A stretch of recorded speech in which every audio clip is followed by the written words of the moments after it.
don't give a damn. If the rhymes don't fit, the DJ quit. This song don't give a damn. You can't sing or dance to it, can't romance to it. This song ain't arrogant. If you don't try it, buy it. Or if your radio denies it. Don't care about who got what's cool on TV or what spot's hot, I forgot. I ain't mad at evolution, but I stand for revolution. Get up. Enough is enough. Hey, somebody stand up. Come on.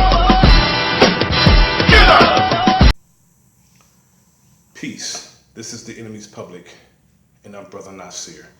I want to speak about Ava DuVernay's movie, When They See Us, based on the Central Park 5, where brothers Corey Wise, Antron McCray, Raymond Santana, Kelvin Richardson, and Yusef Salaam were victims of the so-called American justice system.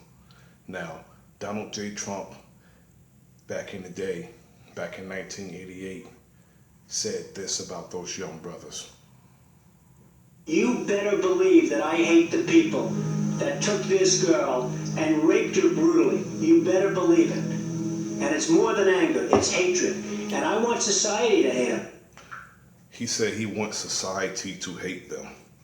Now, as President of the United States in 2019, this is what Donald Trump said.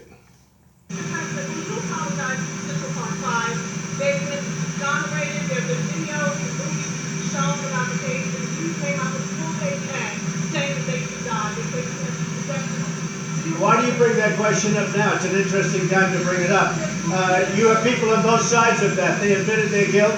If you look at Linda Fairstein and if you look at some of the prosecutors, they think that the city should never have settled that case. So we'll leave it at that. So we'll leave it at that. That means when it comes to the lives of black men and the lives of young black boys, he could care less. These young men, young boys, were coerced into making confessions to a crime that they didn't commit. Now, Elizabeth Lederer, Linda Fairstein, and Mike Sheehan, who was the detective at the time, who brought these young brothers in, rounded them up off the streets.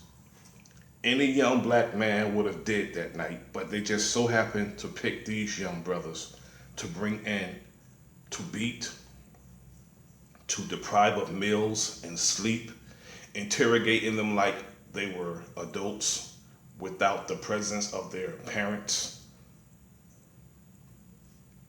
and coerced them into making confessions about crimes that they didn't commit.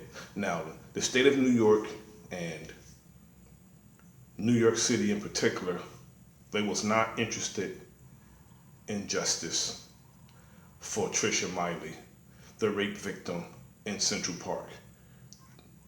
They was not interested in justice. They were interested in tying 5 young black boys to the railroad tracks and didn't give a damn whether they did it or not. There's no oops when it comes to the lives of people. There's no, oh, I made a mistake. And these people were found wrong and in error. They could care less. Donald Trump took out ads up to the cost of almost 90 grand, calling for the death penalty. He said he hated them and he wants society to hate them, and he wanted those young men murdered. They paraded these young brothers on the streets, tried them in the media, and without any evidence, they was found guilty. Without any evidence, DNA, circumstantial, whatever evidence you can gather to collect in a case such as this. And not only that, Trisha Miley couldn't even identify her attacker. She couldn't identify none of them, yet they were found guilty anyway. It's ironic how they can be found guilty without evidence, and police can be found not guilty with evidence. That's ironic. Now, Mike Sheehan, he died a week after the movie came out. And may he rest in piss, may he rest in parasites, and may he be delicious worm food and maggot food. And if there's a hell below, I hope he go. Now,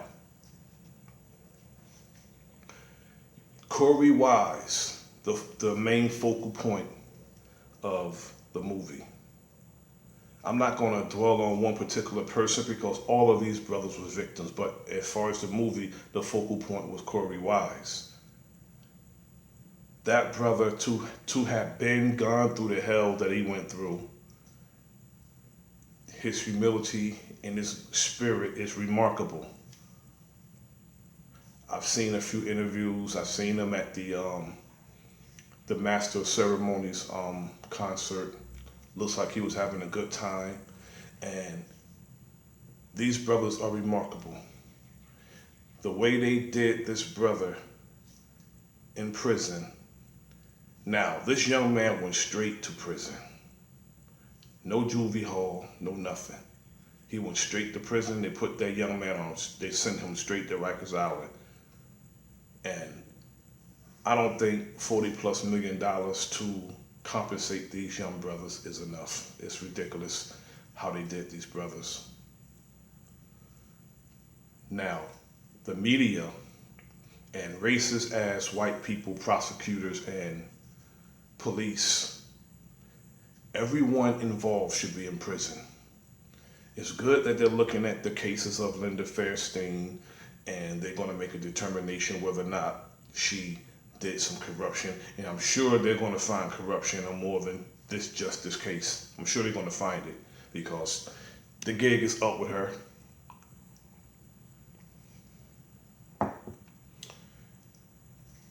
Now, our brothers, when they were on the Oprah program that came on directly after the movie, to see Antron McCray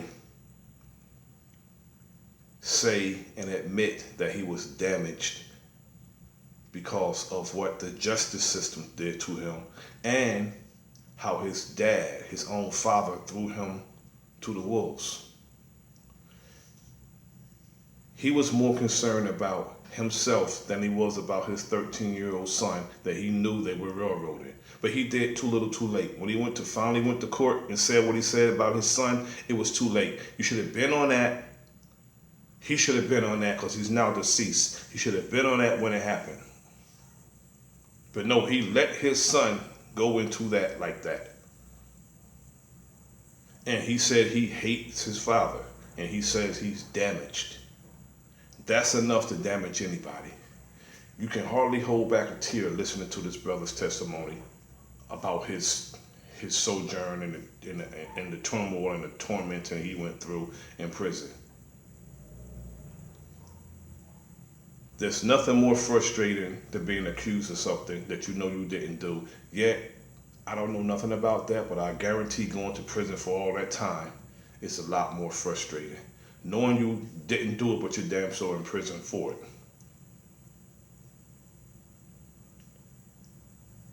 Justice, and when they see us, it's a good question about who they see when they see us, when they look at us. Because if you could take 5 young brothers and just do them like that, you cannot see us as human beings. Yet when white children, they can be burning down the place, turning over cars, doing whatever, doing what they consider wilding with us. They'll say boys will be boys, or they're acting in adolescence because they're seen as children. They have taken and tried 12-year-old boys as adults and given them life sentences. Yet, heinous crimes done by white children, they got slaps on the wrist. Heinous crimes done by white adults, they have gotten slaps on the wrist. It's been crimes done on camera that people didn't get time for who were white. Now, if you take George Zimmerman, for instance, I'm gonna branch off a little bit, I'm coming right back. George Zimmerman killed the young 17-year-old young man and got away with it. These young brothers did no crime, no evidence. They had no evidence against the brothers. They had no DNA evidence, no circumstantial evidence, no type of evidence against these brothers, but they put them in prison. And they're standing on their wrong. They're being a strong wrong. And they could care less about what these brothers went through.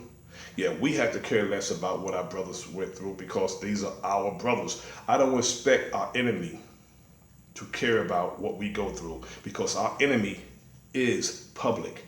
That's the reason why I call my channel The Enemy's Public, because our enemy is public. They're letting us know.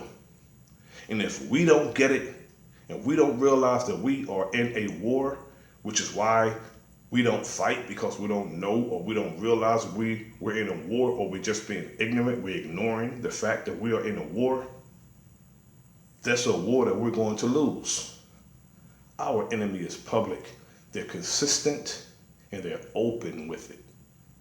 If you look at, since Donald Trump been in office, they've been more chest out with their racism. They've been more vocal. They've been more chest out with their actions since Donald Trump, because he encourages it. He encouraged them to do these racist acts. When people die, he said good people were on both sides, which is a travesty. And miscarriage of justice. This whole thing with the Central Park 5 is a miscarriage of justice. Now these brothers got to walk around being called the Central Park 5. Central Park, they should be called the victims of the New York so-called justice system. They're victims. Trisha Miley, she's a victim. And if a man raped her, whoever raped her should do all the time that they're doing. Yet these young brothers didn't do it, so they shouldn't have done a day in prison. And these brothers were just tied to the railroad tracks for a crime that they didn't commit. And we could prevent these type of things from happening from raising enough hell. Instead of raising hell with each other, instead of going at each other's neck, instead of when we call ourselves keeping our feet on the beast's necks or banging with the beast. If all you do is bang on your own brother and sister, you must consider yourself and your brothers and your sisters the beast. We have a beast that's after all of us. We have a common, open, and consistent enemy who's public, who will love to round all of us up and do us just like they're doing those Mexicans. All we have to do is look at what's going on abroad and look on how they do other people's, and we need to consider the fact that they may try to do this nonsense to us.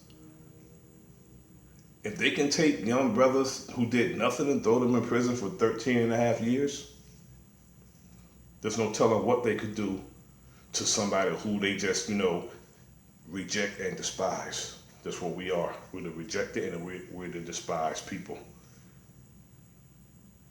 And if we're not careful,